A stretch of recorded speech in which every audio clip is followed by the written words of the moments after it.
1st of April, their license is to be hiked by the Margao Municipal Council, and which we are opening. And there is a recall.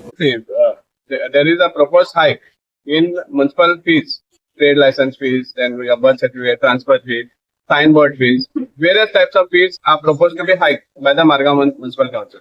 And the hike is not just 10 or 15%. It ranges from 50% to even 500%. So this, many people are not aware.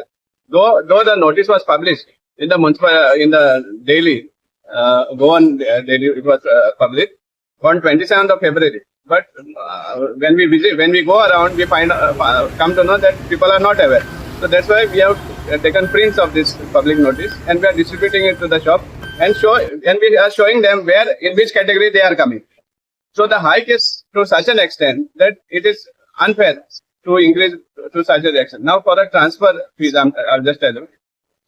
For a transfer of a shop, which is presently 3,000 rupees. The transfer of a shop has house tax transfer has been increased from 3,000 to 10,000 if it is a non-blood relation. Means if you are buying from a builder or second-hand shop you are buying, then it has been increased from 3,000 to 5,000. Then trade license fees. Presently they are paying 1,547, which has been increased to 2,500, 4,000, 6,000, 8,000. To such extent they have increased. Signboards they have been increased to 1,500 per square meter if it is illuminated.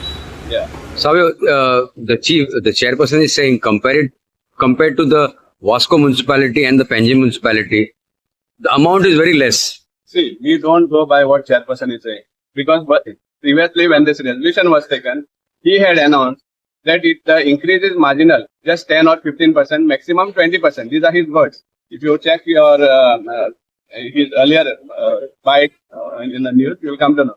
So all these lies, because they are habitual in this. They tell something to the public, but actually they do something else. And what our contention is that now they have started a survey of all the premises which have got license, which have no trade license, all that thing, survey is going on. So you complete that survey, see how much of revenue can be generated from the non-SS premises. If you cover all these premises, the increase also is not required. You cannot compare Panjim municipality to Margao. The quantum of business in Panjim is much more than what is in Margao. In Margao, first of all, people are moving out from Margao. He should realize that even his MLA, the local MLA, people are moving out from Margao. They prefer to shop in Naveli or Patoda or Borda, that area, because there is no parking facility. Lots of other things are there. And people are struggling to make ends meet. Light bill, water bill, or all this, they are overhead. And here, to the municipality, you all are asking them to pay such huge amounts. You are squeezing the people, which is not fair. And so we are going door to door, making people aware of this. And we will be having a protest on the 28th or 29th in front of the Margao Municipal Council, because we don't want that this should be adopted from the 1st of April. You complete your survey, check the revenue quantum that you can get, and then you can go ahead with that.